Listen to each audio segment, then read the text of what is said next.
साथियों नमस्ते, नमस्कार। कैसे हैं आप लोग?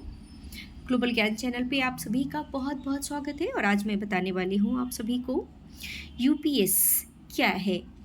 जितने भी रेलवे कर्मचारी कार्यरत हैं रेलवे में उनके लिए यह जानकारी बहुत इम्पोर्टेंट हो सकता है। आप सब लोग ज़रूर इस जानकारी को देखें। सर्वप्रथम आज हम जानेंगे कि यूपीएस है क्या? आज के न्यूज़पेपर के अकॉर्डिंग आज मैं बताना चाहूँगी आपको कि कई राज्य यूपीएस को अपनाने की तैयारी में हैं। ये हेडिंग है। केंद्र के ऐलान के बाद प्रदेश सरकार पर नया पेंशन ढांचा लागू करने का दबाव बढ़ा। केंद्र सरकार द्वारा लाई गई एकीकृत पेंशन योजना यूपीएस को जल्द ही कुछ राज्यों द्वारा भी अपनाया जा सकता है। खासकर भाजपा शासित राज्य स्कीम को लागू करने का फैसला ले सकते हैं। माना जा रहा है कि आने वाले दिनों में राज्यों की तरफ से भी इस संबंध में ऐलान किया जाएगा। राज्यों में कर्मचारियों की तरफ से लंबे समय से पुरानी पेंशन बहाली की मांग हो रही है। अब केंद्र द्वारा यूपीएस का ऐलान किए जाने के बाद राज्य सरकारों पर कर्मचारी यूनियनों का भी दबाव आएगा। स्थानीय स्तर पर राज्य कर्मचारी यूनियन अपने अपने राज्यों में मांग करती आ रही है उनके राज्य में भी पेंशन सुधार लागू किया जाए। खासकर उन राज्यों के लिए स्थिति ज़्यादा दबाव वाली होगी जिनमें अगले 6 महीनों से लेकर 2 वर्ष में चुनाव होने हैं। यूपीएस को अगले वर्ष 1 अप्रैल से लागू किया जाना है। इस फैसले से करीब 23 लाख केंद्र सरकार के कर्मचारी लाभान्वित होंगे, लेकिन राज्य सरकार के कर्मचारियों को अभी इसका कोई लाभ नहीं मिलेगा। केंद्र राज्य सरकार के पाले में छोड़ दी है। केंद्र का स्पष्ट कहना है कि अगर राज्य चाहे तो हमारी भी मॉडल को अपना सकते हैं, इसलिए अब राज्यों के ऊपर भारी दबाव रहेगा। 20 वर्षों से राज्य में उठ रही मांग हो सकती है तेज।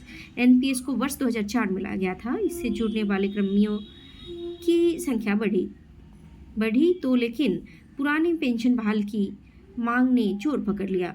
बीते लोकसभा और विधानसभा चुनाव में राजनीतिक दलों ने पुरानी पेंशन को बहाल करने का आश्वासन भी दिया।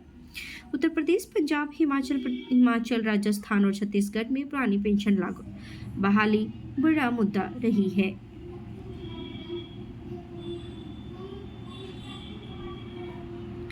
भाजपा शासित राज्यों में ऐलान संभव। जानकार बताते हैं कि भाजपा शासित राज्य अब इस दिशा में सबसे पहले ऐलान कर सकते हैं। राजस्थान, मध्य प्रदेश, छत्तीसगढ़, उत्तर प्रदेश समेत अन्य राज्य पेंशन सुधार के लिए कमेटी गठित करने का ऐलान कर सकती है। पूरी संभावना है कि यह सभी राज्य केंद्र द्वारा लाई गई यूपीएस को ही प्रदेश राज्य पर लागू करने की संभावना तलाशने के लिए अपने यहाँ पर कमेटी गठन करे। यूपीएस में यू का मतलब सरकार का यू टर्न। कांग्रेस ने एकीकृत पेंशन योजना यूपीएस की घोषणा को विपक्ष के दबाव का परिणाम करार देते हुए केंद्र सरकार पर रविवार को तंज कसा।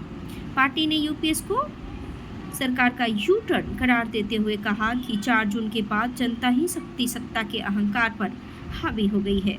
इसके साथ पार्टी ने सरकार के कई यू टर्न भी गिनाए हैं।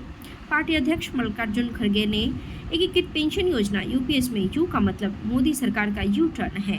उन्होंने सोशल मीडिया मंच एक्स पर सरकार के यू टर्न भी गिनाए हैं। कर्मचारी संगठनों की आपत्ति। यूपीएस पर कुछ कर्मचारी संगठनों ने आपत्ति भी जताई है। उनका कहना है कि सरकार नई व्यवस्था में वह सारा पैसा ले लेगी, यानी कर्मचारियों का 10% भी और खुद का 18.5% भी। कर्मचारियों को अपने वाले योगदान में से केवल 6 माह के बराबर एक मुश्त रकम मिलेगी। कर्मचारियों को अपने वाले योगदान में से केवल 6 माह के बराबर एक मुश्त रकम मिलेगी। तो ये थी यूपीएस से संबंधित नॉलेज जानकारी।